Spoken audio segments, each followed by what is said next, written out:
প্রিয় শিক্ষার্থী বন্ধুরা, আশা করি আপনারা সকলেই ভালো আছেন। আজকের এই ছোট্ট এই ভিডিওটি থেকে আমরা জানব যে ডিস্টিল ওয়াটার বা পরিশোধিত পানির বিশুদ্ধতা পরীক্ষাকরণ সম্পর্কে।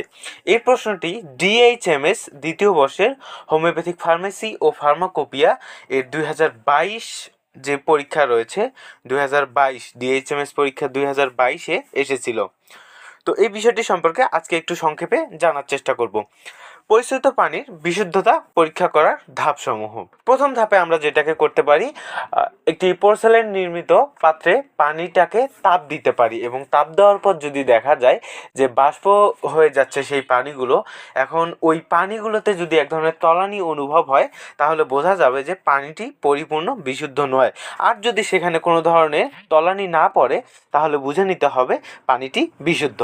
দ্বিতীয়ত আমরা যেভাবে এই বিষয়টিকে পরীক্ষা করতে পারি সেটি হচ্ছে একটি পোর্সেলিন নির্মিত পাত্রের মধ্যে অল্প পরিমাণে কিছু পানি এবং তার মধ্যে চুনযুক্ত কিছু পানি অর্থাৎ চুনের পানি যদি দেওয়া হয়, তখন যদি এই পানিটির রং পরিবর্তন হয় তাহলে বুঝতে হবে যে এই পানিটি বিশুদ্ধ নয়।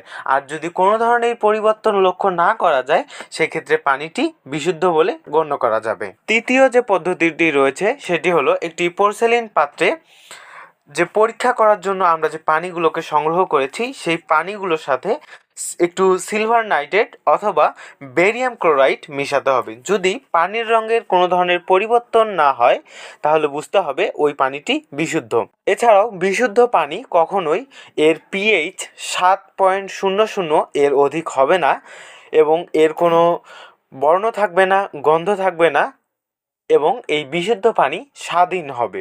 অর্থাৎ এই বিশুদ্ধ পানি চেনার আরও একটি উপায় হচ্ছে লিটমাস পেপার। লাল লিটমাস পেপারকে নীল বা নীল লিটমাস পেপারকে বিশুদ্ধ পানি কখনোই রং পরিবর্তন করতে পারবে না। পরিশ্রুত পানির বিশুদ্ধতা পরীক্ষার যে কথাগুলো আমি বলেছি, এই কথাগুলোকে যদি আপনারা একটু সাজিয়ে পরীক্ষার খাতায় লিখেন তাহলে আশা করছি খুব ভালো একটি মার্ক পাবেন। হোমিওপ্যাথি সম্পর্কিত সকল ধরনের তথ্য পেতে হোমিও অনুশীলন ফেসবুক পেজ ও ইউটিউব চ্যানেল সাবস্ক্রাইব করে সাথে থাকার অনুরোধ রইল। এছাড়াও আমাদের সকল ভিডিওর লিঙ্ক ও আপডেট পেতে আমাদের টেলিগ্রাম চ্যানেলে যুক্ত থাকার আমন্ত্রণ রইল। টেলিগ্রাম চ্যানেলের লিঙ্কটি কমেন্ট বক্সে দেওয়া থাকবে। ভিডিওটি শুরু থেকে শেষ পর্যন্ত দেখার জন্য সকলকে অসংখ্য ধন্যবাদ।